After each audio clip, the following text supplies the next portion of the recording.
it's so unfortunate that, at one level, Manipur is dealing with insurgency. On the other level, you have floods, recurrent floods. One happened because of the rainfall. Another happened because of the monsoon.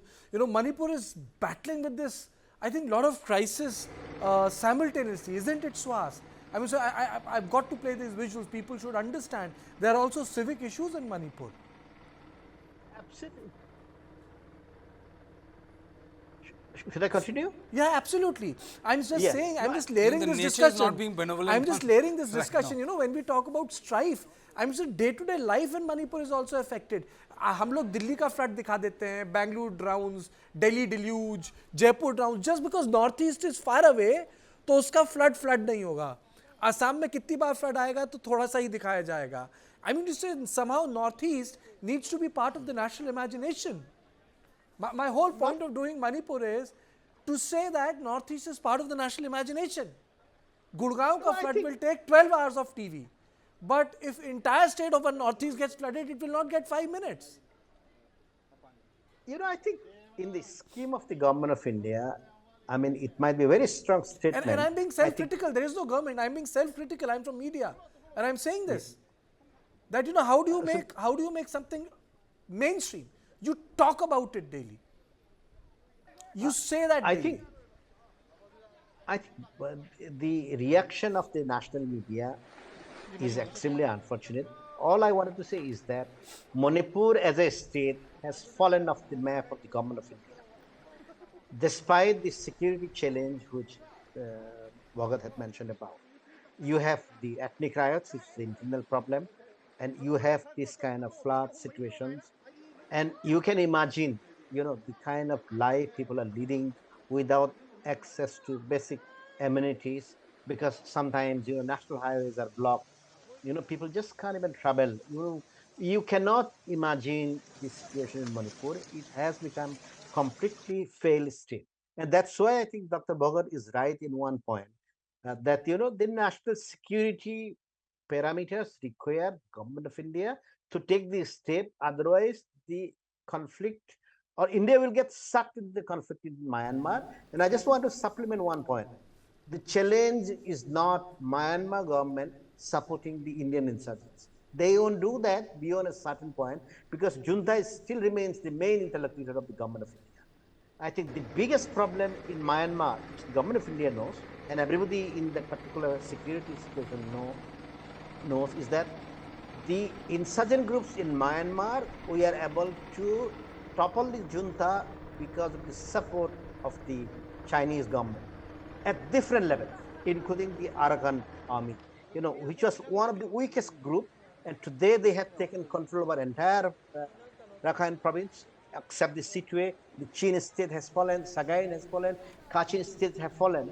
So what will happen is very clear. You will have the Chinese arms, ammunition, money, drugs, everything flowing into Myanmar. And the government of China will say, we have nothing to do with it, because these are things which are being sold, traded off by the insurgents. And that is what makes Prime Minister intervention absolutely necessary. And the saddest part is neither they are looking at the flood, neither they are looking at the ethnic conflict, neither they are looking at the national security. Okay. 30 seconds to you, Professor Bhagat. 30 seconds. I agree with what Suhas has said, that government of India has to be forthcoming, because you cannot keep wait and watch tactics.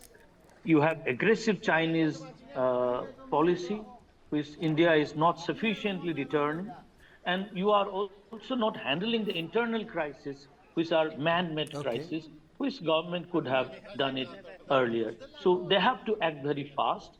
Prime Minister, I make it a point again, must intervene strongly and not leave it to his colleagues. Absolutely, I agree with you. Now let me play out the bite of the Chief Minister of Manipur, Biren Singh, on the current situation. Very unfortunate. This is the second time. After Hailstorm, one flood has taken place, and this is the third time, I think, including the Hailstorm. Very unfortunate, but I'm happy. All the machineries are engaging, and particularly from the central government also. Two NDRF teams has already sent with equipments.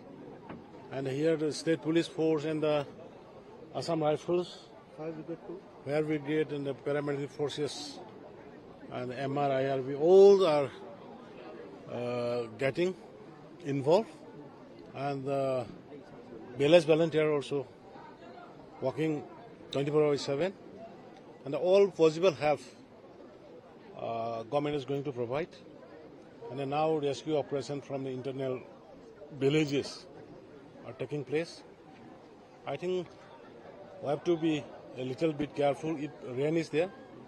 So another 1 day, 1 or 2 days more, we have to be careful. Everything has been open. Rescue team has already in the various places, and relief camp has already opened. Everything is ready. It is not only breaching of the river bridge, it is overflowing due to the heavy rain. So that is the problem.